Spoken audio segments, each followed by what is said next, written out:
할렐루야. 양은 목자의 음성을 듣나니라는 말씀으로 여러분들에게 하나님의 말씀을 전파하겠습니다. 이스라엘 지역에서는 예수님이 살던 시대에 수많은 병자들이 참 많았습니다. 왜 병자들이 많았을까요? 그것은 지금처럼 공공위생이 전혀 없고 또한 병이 났을 때 찾아갈 병원이 전혀 없었습니다. 이스라엘 지역 그 당시에 5%만이 경제적으로 여유가 있고 95%는 다 빈민층이었습니다. 자기 땅도 없고 또 어디 가나 자기가 경작할 만한 토지도 없고 자기 소유도 없는 사람들이 대부분이었습니다. 그 사람들이 병이 났을 때 누구한테 찾아갈 수 있겠습니까? 그래서 그 당시에 사람들은 병자들이 인산인해를 잃었기 때문에 예수님이 병자를 치료했다는 얘기를 듣고 이스라엘 전 지역에서 주님을 만나기 위해서 모였었습니다. 이스라엘 사람들뿐만 아니라 시로와 두돈에 살고 있는 이방 사람들까지도 이 소문을 듣고 예수님을 만나기 위해 수많은 사람들이 모여들었습니다. 그러면 여러분들에게 묻겠습니까? 이 당시 병자 중 주요 두 사람이 나오는데 맹인과 귀머거리가 등장을 합니다. 여러분들이 생각할 때 맹인과 귀머거리 중에 어느 사람이 더 불행할까요? 지금 현대사회에서는 워낙 볼거리가 많고 특히 핸드폰이나 PC가 발달하기 때문에 귀머거리가 맹인보다 더 조금 더 유리할 수 있는 여건이 있습니다. 만약에 자기가 장애를 갖게 되는데 시각장애인이나 청각장애인이 둘 중에 하나를 선택하라 하면 아마 이 시대는 청각장애인보다는 시각장애인 둘 중에 하나 중에서 아마 청각장애인을 선택하는 게 확률이 더 높습니다. 왜냐하면 차라리 보는 게 듣는 것보다 더 효용이 있기 때문입니다. 그러나 고대 이스라엘에서는 시각장애인보다 청각장애인이 더 유리합니다. 왜 그럴까요? 그 당시에 사람들은 눈에 보이는 것보다 주님의 말씀을 듣는 것이 더 중요했습니다. 청각장애인은 소리를 들을 수 없기 때문에 주님의 말씀을 들을 수 없는 반면에 시각장애인은 눈에 보이는 건 불편하지만 주님의 말씀을 들을 수 있었기 때문에 더 은혜가 넘치게 됩니다. 다시 말하면 우리가 듣는다는 것은 보는 것보다 더 중요합니다. 현대사회에서는 보는 것이 중요할지 모르지만 그 당시 오로지 주님의 율법을 들으면서 살아가는 이스라엘 사람들에게 귀가 들리지 않는다는 것은 인생의 뿐만 아니라 영혼에 큰 장애가 됩니다. 동물 중에서 우리가 주로 예수님과 나오는 비유 중에 가장 예수님과 가까이 있는 동물이 바로 양입니다. 양은 청각장애인과 보다는 시각장애인에 가깝습니다. 양은 눈은 거의 보지 않지만 귀에 들리는 청각이 굉장히 발달되어 있습니다. 그래서 양은 귀가 발달되기 때문에 어느 사람이 나의 참된 목자고 어느 사람이 삭군 목자인지 목소리로 양은 구분합니다. 양은 뭐가 발달되어 있다고요? 청각이 발달되어 있기 때문에 비록 한 치 앞을 눈을 통해 볼 수는 없지만 소리로서 모든 걸 다 직감을 합니다. 그래서 양은 참된 목자에 무조건 순종할 수밖에 없습니다. 왜 그럴까요? 양은 눈이 보이지 않기 때문에 자기의 부족함을 잘 알고 있어요. 내가 살 길은 오직 참된 목자를 만나서 그분의 말씀에 소리에 듣는 것이 양의 생명과 연결이 됩니다. 오늘 본문 요한복음 10장 1절에서 6절에 보면 목자와 양에 관한 비유가 등장을 합니다. 우리 한번 요한복음 10장 3절 다 같이 봉독하겠습니다. 요한복음 10장 3절 시작. 문지기는 그를 위하여 문을 열고 양은 그의 음성을 듣나니 그가 자기 양의 이름을 각각 불러 인도하여 내느니라. 요한복음 10장 3절에서 예수님이 그 청중들에게 비유로 설명하는데 무슨 비유로 설명하느냐? 양은 그의 음성을 듣고 그가 자기 양의 이름을 각각 불러 인도하여 내느니라. 양은 뭘 듣는다고요? 목자의 음성을 듣는다고 말하고 있습니다. 양이 목자의 음성을 듣기 때문에 양이 목자의 음성을 듣는다는 것은 무엇이냐? 10장 4절에 나와 있듯이 양들이 그의 음성을 아는 거로. 양의 음성을 듣는다는 양이 목자의 음성을 듣는다는 말은 무엇이냐? 다른 말로 하면 양들이 그의 음성이 나의 참된 목자인지 아니면 도둑인지를 구분할 수 있다는 말입니다. 양의 특성상 시각보다는 청각이 발달되어 있기 때문입니다. 이렇게 비유하면서 중요한 또 반문되는 상반되는 절이 있습니다. 요한복음 10장 5절 다 같이 봉독하겠습니다. 요한복음 10장 5절입니다. 타인의 음성은 알지 못하는 거로 타인을 따르지 아니하고 도리어 도망하느니라. 양이 참된 목자의 음성을 기억하기 때문에 그 목자의 음성이 아니고 다른 소리가 나면 그 음성을 알지 못하기 때문에 그를 따르지 아니하고 오히려 도망하는 것이 바로 양입니다.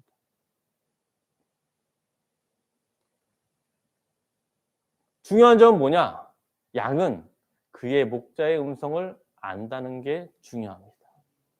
어느 양도 이 목소리가 나의 목자인지 아니면 삭군 목자인지 정확히 알고 있습니다.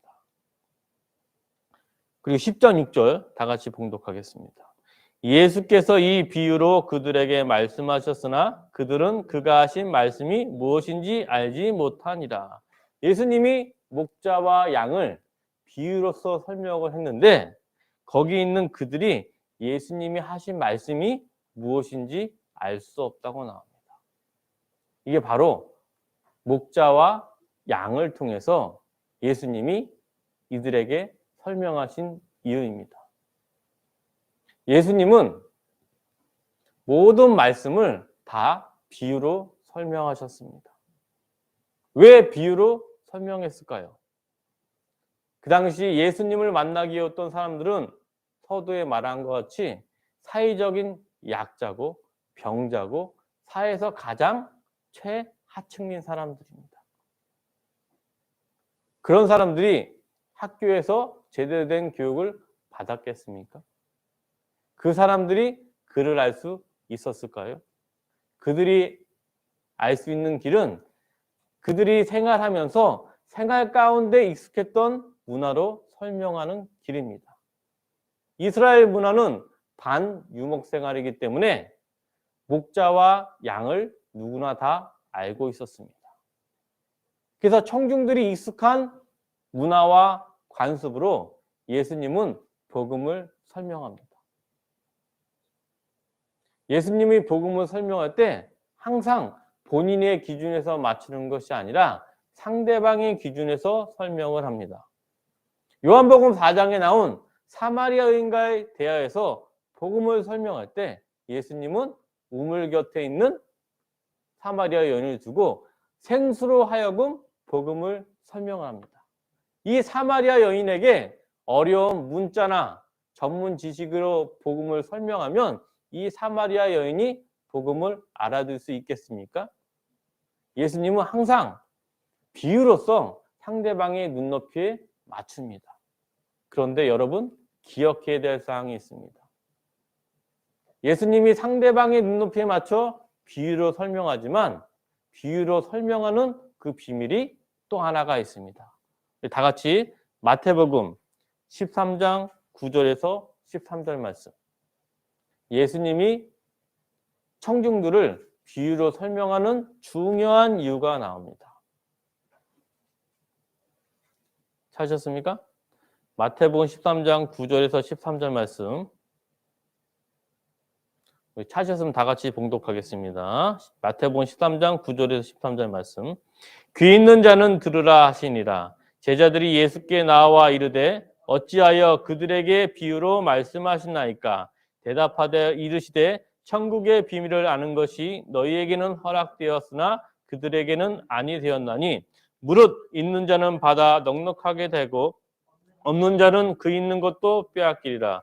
그러므로 내가 그들에게 비유로 말하기는 그들이 보아도 보지 못하며 들어도 듣지 못하며 깨닫지 못함이니라. 예수님의 천국에 관한 복음을 비유로 설명하는 것이 물론 그 사람의 눈높이에 맞추지만 중요한 사실이 있습니다. 그들이 보아도 보지 못하며 들어도 듣지 못하며 깨닫지 못하기 때문에 비유로 설명합니다. 예수님 마태복음 13장 9절에서 분명히 뭐라 그러냐면 귀 있는 자는 들으라 라고. 귀 있는 자는 듣게 되지만 사람이 귀가 있어도 듣지 못하고 눈이 있어도 보지 못하는 것이 바로 비유의 핵심입니다. 예수님이 아무리 청중의 눈높이에 맞춰 비유로 설명한지라도 천국의 비밀을 아는 사람은 귀 있는 자만 들을 수 있습니다. 여기서 말한 귀 있는 자는 정상적인 청각을 말하는 게 아니라 영적인 귀가 있는 사람만이 예수님의 비유의 의미를 알 수가 있습니다. 예수님의 비유는 마치 그 안에 비밀로 숨겨진 암호문과 같습니다. 여러분, 암호문을 여러분이 눈과 귀로 본다고 그게 보일까요? 들릴까요? 보이지 않습니다. 암호문은 그 원리와 비밀을 알 때 정확히 알 수 있습니다. 그게 바로 귀 있는 자가 오직 비유를 통해서 천국의 핵심을 알 수 있기 때문에 예수님은 청중한테 얘기할 때 모든 말씀을 비유로 설명했습니다. 더 중요한 사실이 있습니다. 귀 있는 자는 들으라 라고 예수님은 말씀하셨지만 이 귀 있는 자가 듣는 것은 본인의 의지하는 아무 관련이 없습니다. 오직 하나님의 선택과 관련이 있습니다. 귀 있는 자가 듣고 눈 있는 자가 보게 되는 것은 인간의 의지와 선택과는 아무 관련이 없습니다. 하나님이 선택한 자만이 듣게 되고 열리게 됩니다. 에베소서 1장 4절부터 5절 다 같이 봉독하겠습니다. 예수님의 비유를 알기 전에 그 전제를 알아야지 예수님이 왜 비유로 말씀하셨는지를 우리가 명확히 알 수 있습니다. 에베소서 1장 4절에서 5절 말씀이 귀 있는 자는 듣게 된다는 예수님 말씀의 전제 조건입니다. 찾으셨습니까?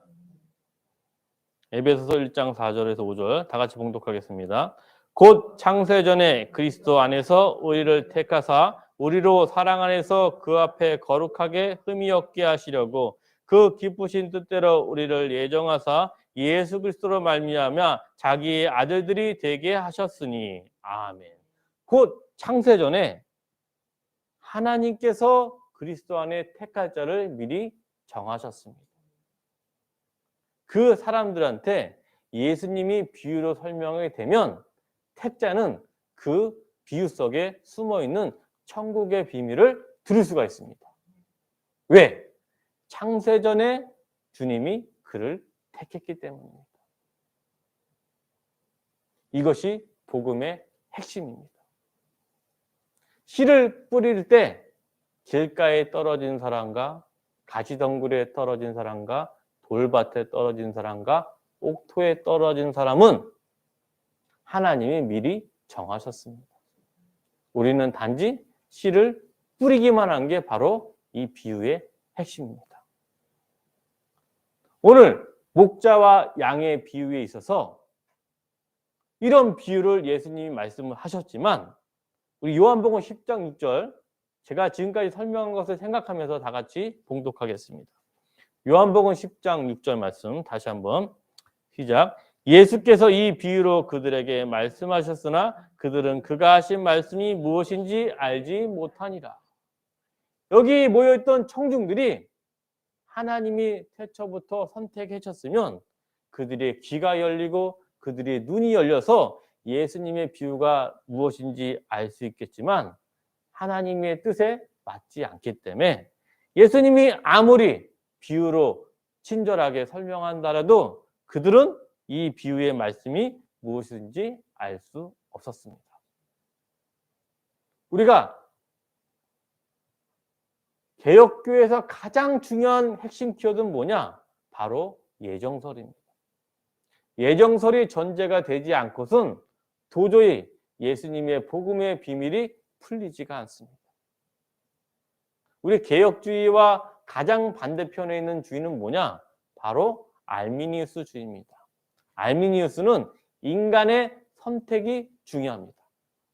그에 반해 개혁주의는 하나님의 절대 주권과 하나님의 의지가 최우선입니다. 양과 목자의 뜻이지 반드시 하나님이 태초전에 선택한 양은 목자의 음성을 정확히 들고 이 목자의 음성을 정확히 압니다. 그는 소리를 크게 하느냐 여러 번 말하느냐에 달려있지 않습니다. 양은 직감적으로 본능적으로 목자의 음성을 정확히 압니다. 그 대표적인 사람이 등장을 합니다. 우리 사도행전 9장 1절에서 9절이 양이 그의 음성을 듣고 그의 음성을 아는 거로 따라가되 이 관련된 핵심적인 인물이 사도행전 9장 1절에서 9절에 등장을 합니다. 우리 사도행전 9장 1절에서 9절 말씀, 사도행전 9장 1절에서 7절 말씀 우리 다 같이 봉독하겠습니다. 사도행전 9장 1절에서 7절 말씀 찾으셨죠? 사울이 주의 제자들에 대하여 여전히 위협과 살기가 등등하여 대제사장에게 가서 다메섹 여러 회당에 가져갈 공문을 청하니 이는 만일 그 도를 따르는 사람을 만나면 남녀를 막론하고 결박하여 예루살렘으로 잡아오려 함이라. 사울이 길을 가다가 다메섹에 가까이 이르더니 호련히 하늘로부터 빛이 그를 둘러 비추는지라. 땅에 엎드러져 들음에 소리가 있어 이르시되 사울아 사울아 내가 어찌하여 나를 박해하느냐 하시거늘 대답하되 주여 누구시니까 이르시되 나는 내가 박해하는 예수라. 너는 일어나 시내로 들어가라. 내가 행할 것을 내가 이를 자가 있으리라 하시니 같이 갔던 사람들은 소리만 듣고 아무도 보지 못하여 말을 못하고 서 있더라. 아멘. 사도행전 9장에서 그 유명한 다메섹 도상에서 주님의 음성을 듣는 사울의 장면입니다. 사울이 혈기가 등등하여 이 기독교인들을 잡기 위해서 대제사장으로 가는 중에 다메섹 도상에서 주님의 음성을 듣게 됐습니다. 우리 다 같이 9장 3절에서 4절 다 같이 봉독하겠습니다. 사도행전 9장 3절에서 4절 시작. 사울이 길을 가다가 다메섹에 가까이 이르더니 호련히 하늘로부터 빛이 그를 둘러 비추는지라. 땅에 엎드러져 들음에 소리가 있어 있으시되 사울아 사울아 내가 어찌하여 나를 박해하느냐 하시거늘. 오늘 요한복음 10장에 나온 것처럼 양은 그의 음성을 듣고 양은 그의 음성을 아는 거로 따라가되 말씀처럼 사울은 주님의 음성을 바로 처음 듣자마자 이분이 예수 그리스도인 것을 알았습니다. 근데 중요한 사실이 있습니다. 이 다메섹 도상에서 사울이 혈기 등등해서 대제사장으로 갈 때 사울만 간 게 아니라 사울이 대장이기 때문에 그의 수행원이 있을까요? 없을까요? 있습니다. 한 무리들이 수십여 명의 무리들이 사울과 같이 다메섹 도상을 걷고 있었습니다. 그때 이 소리를 그들이 들었을까요? 못 들었을까요? 우리 사도행전 9장 7절 다 같이 봉독하겠습니다. 사도행전 9장 7절 같이 가던 사람들은 소리만 듣고 아무도 보지 못하여 말을 못하고 서 있더라. 똑같이 사도행전 9장 4절에 바울이 들었던 소리는 주님의 목소리였습니다. 주님의 목소리가 들려 사울아 사울아 내가 어찌하여 나를 박해하느냐, 이 생생한 주님의 목소리를 사울이 다메삭 길 위에서 들은 반면에 사울과 동행하던 그 수행원들은 소리는 들었지만 그 소리는 주님의 소리를 듣는 것이 아니라 천둥처럼 번개처럼 하늘에서 공포감을 주는 사운드를 들었습니다. 분명히 하늘에서 소리가 났는데 사울은 주님의 음성 목소리를 들은가 반면에 그의 수행원들은 하늘로부터 울려나는 사운드를 들었다는 게 바로 핵심 키워드입니다.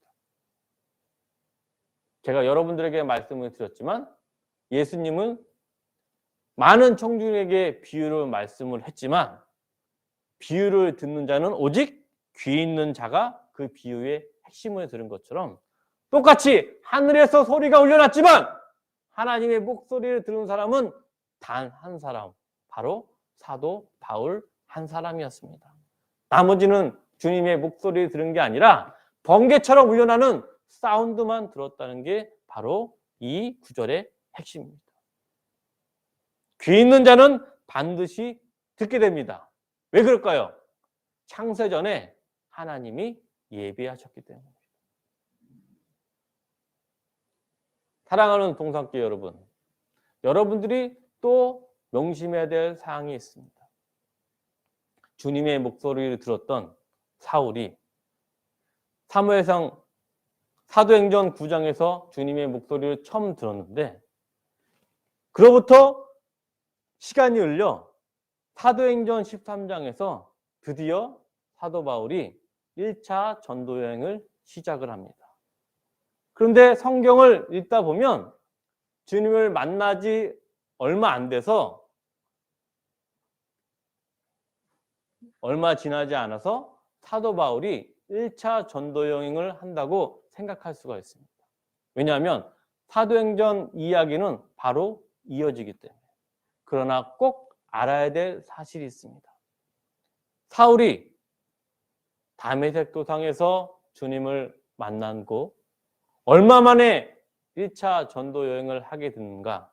바로 14년이라는 긴 시간이 흐른 다음에 사울이 바울이 되어 이방인들에게 1차 전도 여행을 시작했습니다. 다메섹 도상에서 만난 지 몇 년이 흘렀다고요? 14년이라는 시간이 흐른 다음에 주님을 만났을 때 사울은 바로 주님께 사역을 시작할 줄 알았습니다. 그런데 그 누구도 주님의 제자들은 사울을 믿지 못했습니다. 왜 그럴까요? 사울은 주님의 제자들을 잡기 위해서 기세등등했던 사람이기 때문에 하루아침에 사울이 바울로 바뀐다고 해도 그를 믿어줄 사람이 아무도 없었습니다. 단 한 사람,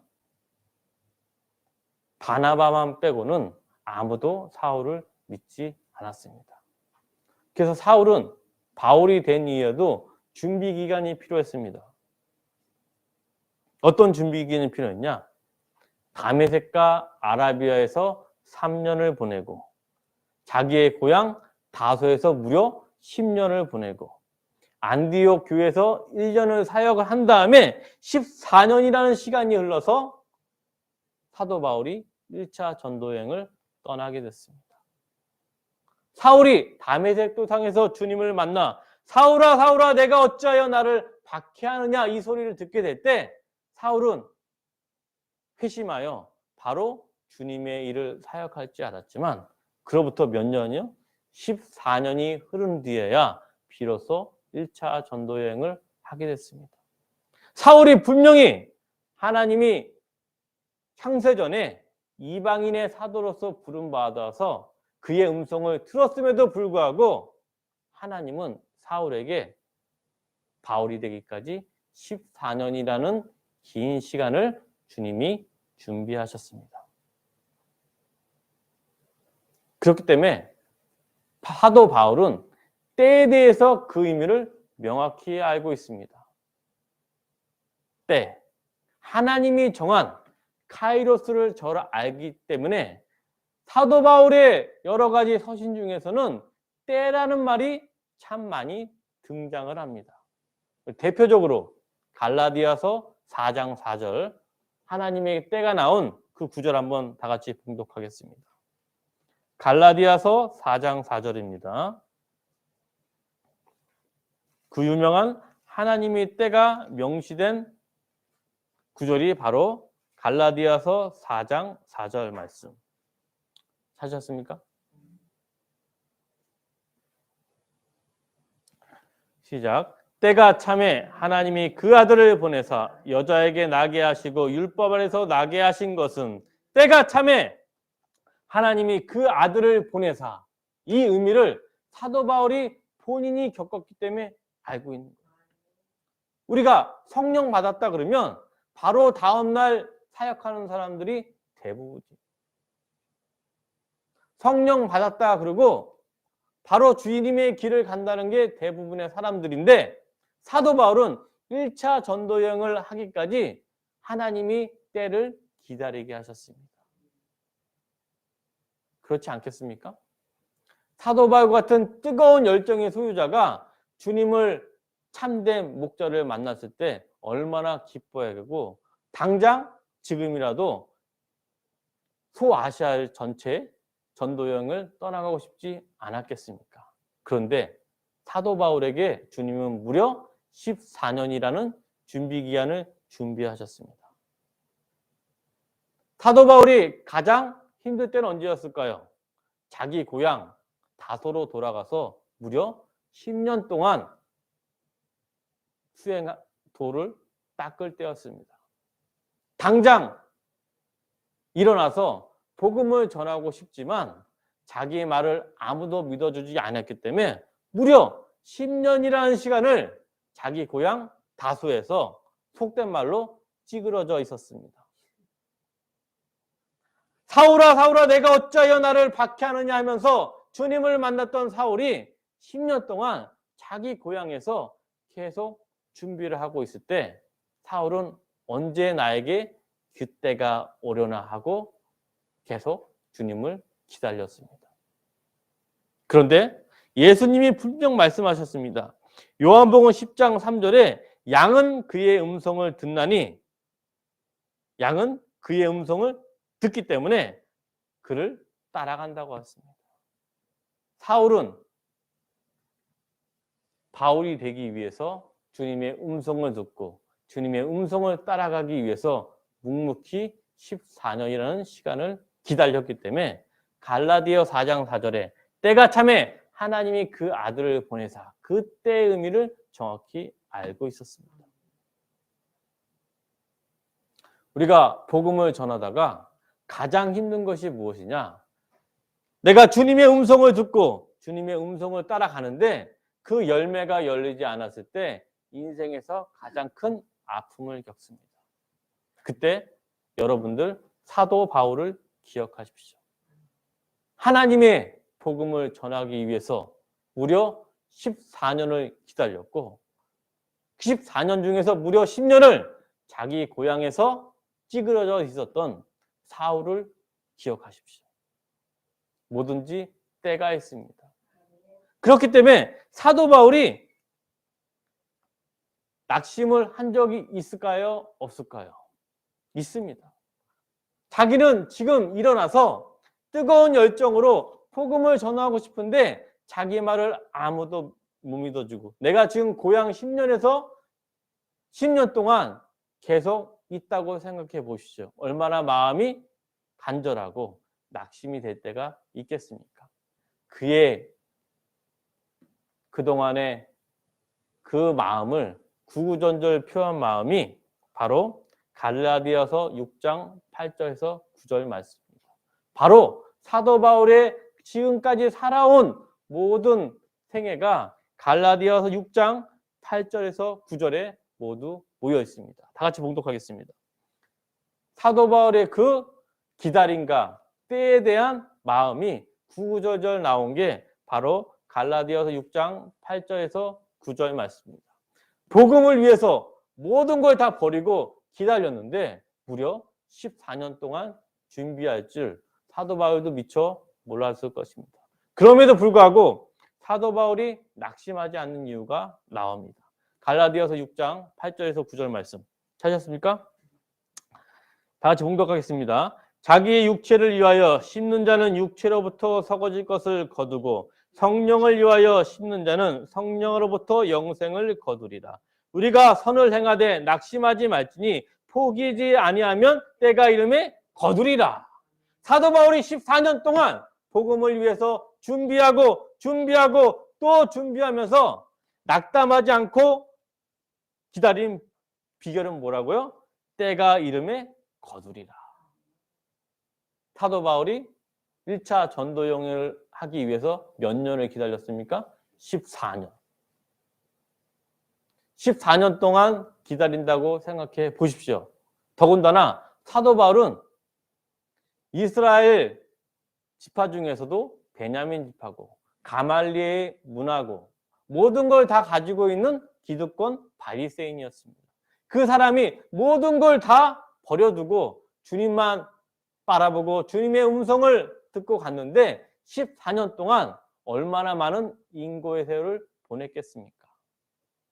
그럼에도 불구하고 사울이 그 기나긴 기다림을 기렸던 건 무엇이냐? 선을 행하되 낙심하지 말지니 포기하지 않으면 때가 이름에 거두리라. 사도 바울이 14년이라는 복음을 위해 준비를 했기 때문에 사도 바울은 아주 효율적으로 짧고 굵게 10년의 사역으로 10년간의 복음 1차, 2차, 3차의 사역으로 복음을 땅끝까지 복음을 전할 수 있었습니다. 오히려 복음을 위해 수행했던 기간보다 복음을 위해서 준비했던 14년이 더 길었습니다. 그러나 역으로 생각하면 복음에 대한 간절함과 복음에 대한 기다림이 오랫동안 준비했기 때문에 기회가 오자마자 사도 바울은 아주 효과적으로 아주 짧지만 강력하게 복음을 다 준비하고 전파할 수 있었습니다. 왜 그럴까요? 양은 목자의 음성을 듣기 때문입니다. 여러분들이 복음을 전하다가 대부분의 사람들이 복음을 요한복음 10장 6절에 나온 것처럼 무슨 말씀인지 모르고 다 복음을 배척할 때가 많습니다. 그러나 우리는 복음을 전하는 일에 낙심할 필요가 없습니다. 그 중에 하나님의 택자는 반드시 있습니다. 하나님의 택자는 목자의 음성을 듣기 때문에 여러분들이 복음을 전하는 때가 되면 반드시 그의 음성을 듣게 될 사람이 나타납니다. 사도 바울이 다메섹 도상에서 수십 명의 사람들과 갈 때 주님의 음성을 듣는 사람은 단 한 사람, 사도 바울이었습니다. 나머지는 소리, 사운드만 들었습니다. 우리가 선을 행하다 낙심하지 말아야 될 이유는 뭐냐? 여러분들이 복음을 전하게 되면 여러분들의 복음의 씨를 듣는 자가 반드시 나타나고 그 한 사람을 인하여 역사가 바뀔 수가 있습니다. 수행관 중에 수십 명 중에서 사도 바울이 한 사람만 주님의 목소리를 들었지만 그 한 사람으로 말미암아 전 모든 열방과 모든 민족들이 복음을 접할 수가 있습니다. 우리는 많은 사람을 위한 것이 아니라 사도 바울 단 한 사람에게만 복음을 전하면 우리의 사명은 완수됩니다. 선을 행하다가 낙심하지 말지니 포기하지 아니하면 때가 이름에 거두리라. 우리가 복음을 전하는 것은 많은 사람들의 복음을 받는 것도 중요하지만 여러분들이 복음을 전하다가 사도 바울 한 사람을 만나게 되면 여러분들은 복음을 완성하는 길입니다. 우리가 신앙생활하는 게 가장 힘든 게 뭐냐? 사도 바울처럼 14년 동안 준비하는 게 가장 힘들 수가 있어요. 그 당시의 인구의 평균 나이가 50살입니다. 50살. 50살 중에서 14년을 준비했다고 생각하십시오. 지금으로 말하면 지금 나이로 지금 계산하게 되면 무려 20년 이상을 복음을 위해서 준비했을 때 사도 바울이 얼마나 때로는 낙심되고 복음에 대한 마음이 간절했겠습니까? 그러나 사도 바울이 직접 체험한 일입니다.